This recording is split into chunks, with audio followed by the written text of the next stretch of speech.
మనకు వందనాలు. మీ అందరికీ నా వందనాలండి. ప్రభు మనకి ఈరోజు ఇస్తున్న వాగ్దానం నెహెమ్యా గ్రంథము 8వ అధ్యాయము 10వ వచనం. యెహోవా యందు ఆనందించుట వలన మీరు బలం నొందుదురు. Praise lord. ప్రభు ఈరోజు మనకిస్తున్న వాగ్దానం దేవుని యందు ఆనందించుట వలన మనం బలం నొందుతామంట. అదే కదండి, పౌలు గారు కూడా ఫిలిప్పీలకు రాసిన పత్రిక 4వ అధ్యాయం 4వ వచనంలో కూడా అంటారు కదా, ఆనందించుడి. మరలా చెప్తున్నాను, ఆనందించుడి. ఎవరినందు ఆనందించాలి? ప్రభువునందు ఆనందించుడి. అవును, మన ప్రభువునందు ఆనందించాలి. ప్రభువునందు ఆనందించడం అంటే ఎలా అంటే, ఆనందం ప్రభువుని బట్టి ఎలా వస్తుంది అనేది మనం ఒక్కసారి ఆలోచిస్తే, మనం ఈ లోక సంబంధంగా మనం కూడా కొంతమందిని బట్టి ఆనందం వస్తుంది. మన తల్లిదండ్రులను బట్టి లేదా మన బిడ్డలను బట్టి ఒక మనిషి శారీరకంగా ఆలోచించుకుంటే ఆనందం వస్తుంది. అవునా? ఈ ఆనందం మనుషులను బట్టి వస్తుంది. ఎంతసేపు? కొంతసేపు వరకే. బిడ్డలు కాసేపు ఆనందంగా మనతో గడిపి మనకి తీరుకున్నంతసేపు వాళ్ళతో ఆనందిస్తాం, కాసేపు ఆడుకుంటాం. అదే పనికి ఎక్కువగా ఆడుకున్నాం అనుకో, చిరాకు పడతాం. అదే భార్యాభర్తలను కూడా కాసేపు కొంతసేపు ఆనందంగా ఉంటారు, ఆ తర్వాత పనుల వల్ల ఏదో ఒక దాని మీద చిరాకు పడుకుంటారు. కానీ ఇక్కడ నెహెమ్యా గారితో దేవుడు మనతో ఏమో మాట్లాడుతున్నారు తెలుసా? ప్రభువునందు ఆనందించాలంట. ఎందుకు? అంతకు ముందు నెహెమ్యా గారి దగ్గరికి ప్రజలందరూ వచ్చినప్పుడు గ్రంథాలు విప్పబడిన తర్వాత వాళ్ళ పితరుల జీవితాల్లో జరిగిన కొన్ని కార్యాలు చూసేసరికి మహా దుఃఖము. ఎంత దుఃఖం అంటే వాళ్ళని ఓదార్చలేనంత దుఃఖం. ఎవరో చనిపోతే ఏడుస్తారు చూడండి, అంతలాగా ఏడ్చారంట. కానీ అక్కడున్న హెజ్రా, నెహెమ్యా వీళ్ళు అన్నారు, మనము ప్రభువునందు ఆనందించాలి. ఎందుకంటే మన ప్రభువు మళ్ళీ అందరినీ కలుపుతున్నాడు. మన ప్రభువు మనల్ని ఒక దగ్గరికి ఐక్యత చేస్తున్నాడు. మన ప్రభువు అందరినీ ఐక్యతతో నింపుతాడండి. ఎందుకంటే మన దేవుడు ప్రేమామయుడు, కరుణామయుడు, శాంతి కలిగిన దేవుడు, సమాధాన పాత్రుడు. ఆయన ఏం చేస్తాడంటే ఒక బిడ్డని అన్యాయంగా విడిచిపెట్టడు. మనం అనుకుంటాం, మనకు దుఃఖం ఉంది, మనకు ఒక వేదన ఉంది, నన్ను వేధించే వాళ్ళు ఉన్నారు, నాకు దుఃఖపరిచే వాళ్ళు ఉన్నారు. అది కొంతకాలం వరకే. ఎందుకంటే నువ్వు ఎక్కడైనా సరి చేయబడాలేమో, లేదంటే ఎవరి ద్వారానే నువ్వు సరి చేసుకోవాలేమో. అందుకోసమే దేవుడు నీకు ఒక అవకాశాన్ని ఇస్తాడు. ఈరోజు ఈ వాక్యం వింటున్న నీవు నీ జీవితంలో ప్రభు ద్వారా ఆనందించే వాళ్ళని ఉండాలి.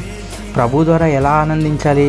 ధర్మశాస్త్రమందు దీవారాత్రి ధ్యానించబడి ధన్యుడు వాడు.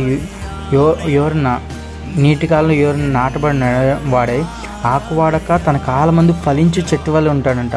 మనం ధర్మశాస్త్రంలో నాటబడాలి, దేవుని వాక్యంలో నాటబడాలి, ప్రార్థనలో నాటబడాలి, బలిపీఠం వెలిగించడంలో నాటబడాలి. మనం ఎప్పుడైతే ఈ చేస్తామో మన జీవితంలో, ప్రార్థనా బలిపీఠం అనేది మన కుటుంబం చుట్టూ మన చుట్టూ వేసుకుంటామో, అప్పుడు దేవుడు మన జీవితంలో అద్భుత కార్యం చేస్తాడండి. బలమును అందుకునే వారంగా చేస్తాం.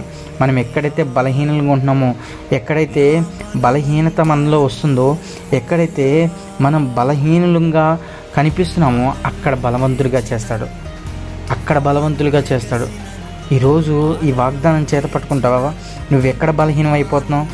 ఎక్కడ నిన్ను తక్కువ చేసి నిన్ను తక్కువ వారుగా చేస్తున్నాడు? దేవుడు నిన్ను అక్కడ హెచ్చించాలనుకుంటున్నాడు.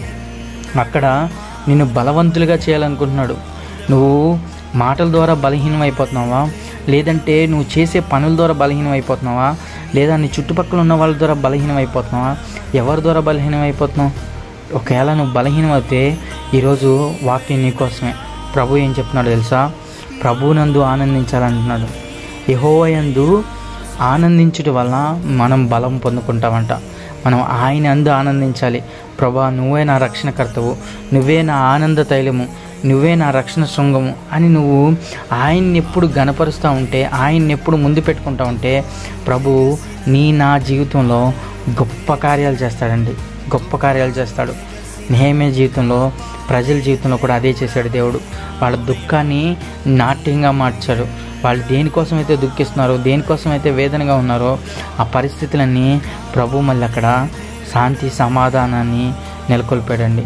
దేవుడు మన జీవితంలో కూడా ఈరోజు ఉదయం నుంచి మళ్ళీ సాయంత్రం వరకు దేవుడు ఆయన కృపానీడలో మనల్ని భద్రపరుచుకుంటూ క్షేమంగా ధైర్యంగా నిబ్బరాన్ని ఇస్తున్న దేవునికి నువ్వు ఈరోజు ఆయన్ని ఎక్కువగా హెచ్చిస్తావా?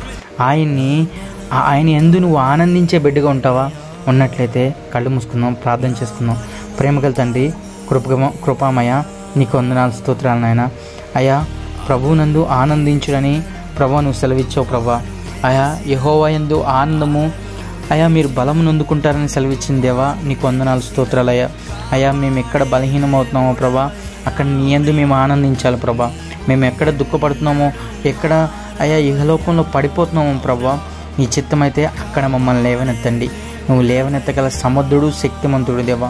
నువ్వు గొప్ప దేవుడు దేవా, సజీవుడైన దేవుడు దేవా. అట్టి గొప్ప దేవుడిని ఆరాధిస్తుండగా ప్రభా మా జీవితంలో ప్రభా ఈరోజు జరగబోయే ప్రతి పనిలో బలహీనం కాకుండా బలవంతులంగాను ప్రభా నీకు ఘనత తెచ్చేవారంగాను మమ్మల్ని మా పనుల్లోనూ సమస్త విషయాల్లోని నీ కృప ఉంచుతందుకు నీకు వందనాలు, స్తోత్రాలు చెల్లిస్తూ ఘనత మహిమ ప్రభావాలు పొందుకొని యేసు పరిశుద్ధ నామమున వేడుకున్నాను తండ్రి. ఆమేన్.